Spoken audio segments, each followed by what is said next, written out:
Welcome to Oklahoma City, Kamaru. Well, thank you. Last time out, we saw you put on a really dominant performance versus Joaquin Buckley. What went into the decision to move up here to 185 pounds? Just the opportunity. I like to joke and say I'm a moneyweight fighter now. So, hey, if it's up at welterweight, I'll do it. If it's up at middleweight, I'll do it. Shit, if it's up at light heavyweight, I might do it. Do you see this path at middleweight is maybe easier to get to the title than it was at 170? No, I wouldn't say that. I wouldn't say easier.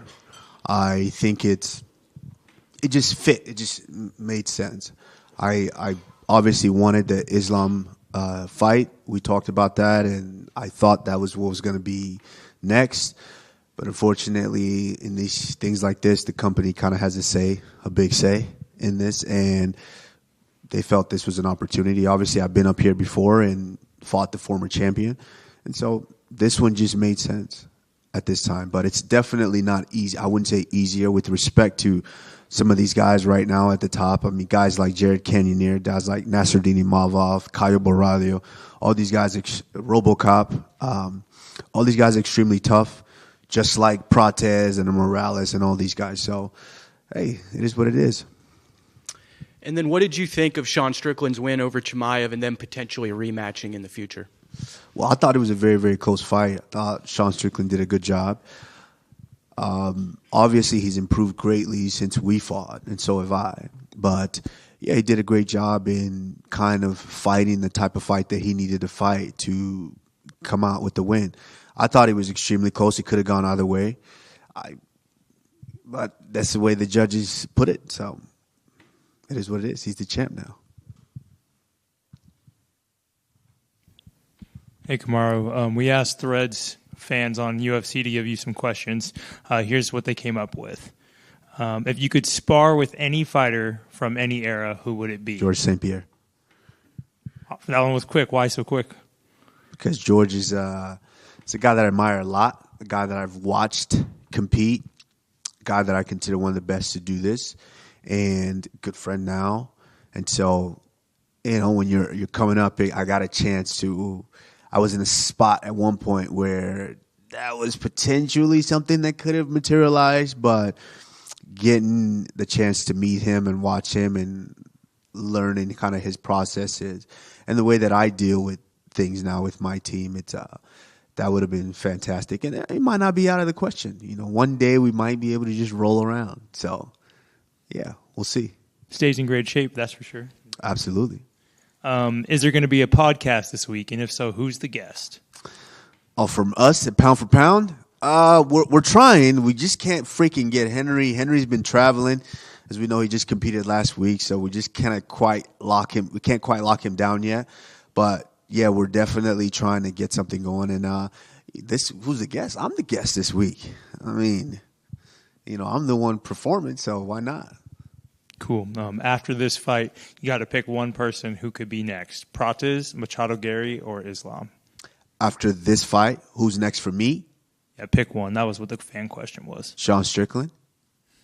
I mean, that makes sense. That's pretty easy.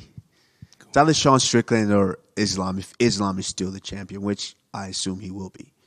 Fair. Do you think a double champ for you would make you a top 5 fighter all time? I mean, I already kind of feel that in my head. I'll be, of course, as a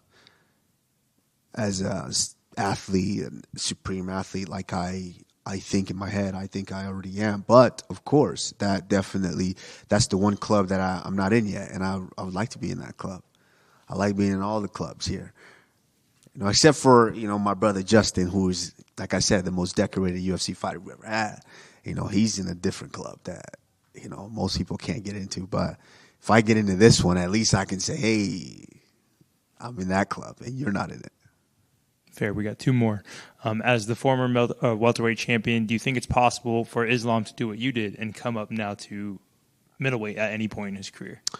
I don't know. I mean, I'm not. Of course, I think Islam is a fantastic fighter. I think Islam can do just about anything. When they were saying, oh, he's too small to go to welterweight, I'm like, I don't think so. I think Islam can make it happen. So I think Islam can do whatever he wants to do. But right now I'm focused on me. And right now I'm trying to get into this champ club.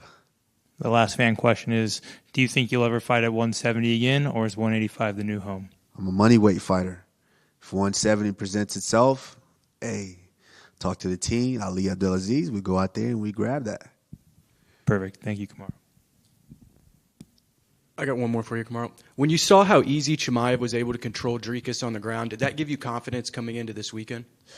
No, I wouldn't say necessarily confidence. Like, that's the big thing. A lot of people are looking at this and going just, oh, yeah, you're a wrestler. You're just going to wrestle. No, there's a lot of things. When I watch fights, it's not just, oh, he exploited that. That's what I'm going to do too. It's different. Different styles make fights. Different fighters make fights. And the biggest thing that I don't think people really understand unless they're actually in there is it's the spiritual aspect of it too. You have to deal with his spirit. Yeah, just because Chimaev had success doing all that, that doesn't necessarily mean the next wrestler is going to have that level of success. It's how he deals with my spirit. I mean, different.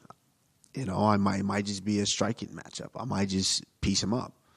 Or I might take him down. Or it might be something different. So, you know, I respect his spirit. He fights hard. He's big. He's strong. And he's going to come into the fight. And whatever he gives me, that's the spiritual dance. Whatever he gives me, I'm going to take and try to exploit.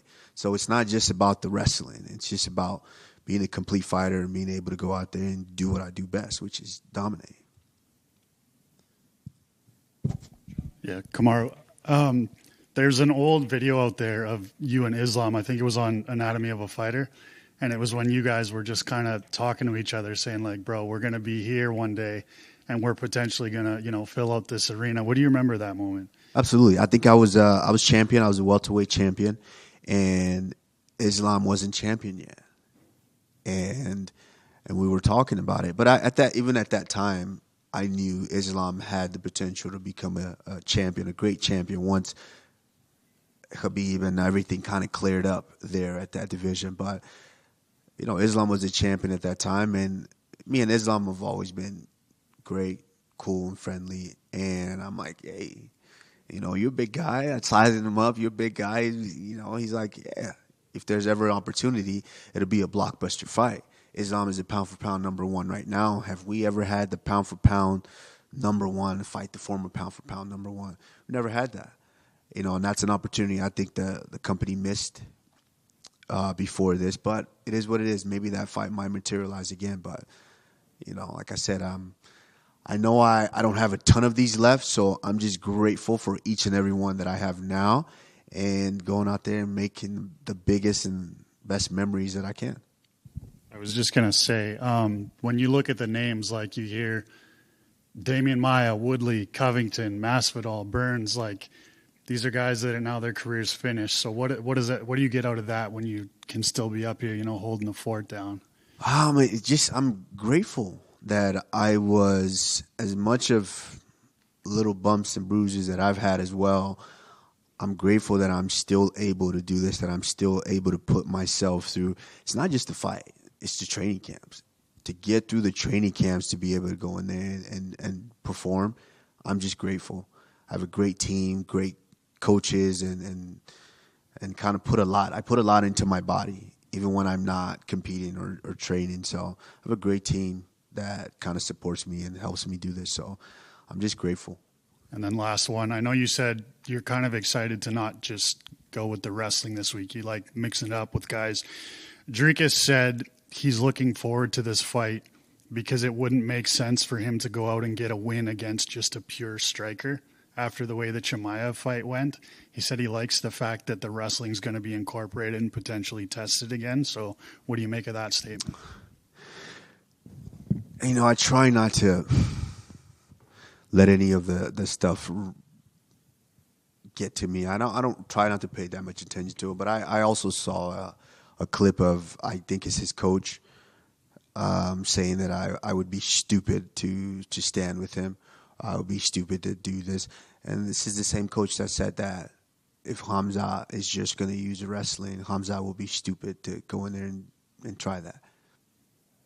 So I try not to pay attention to any of that.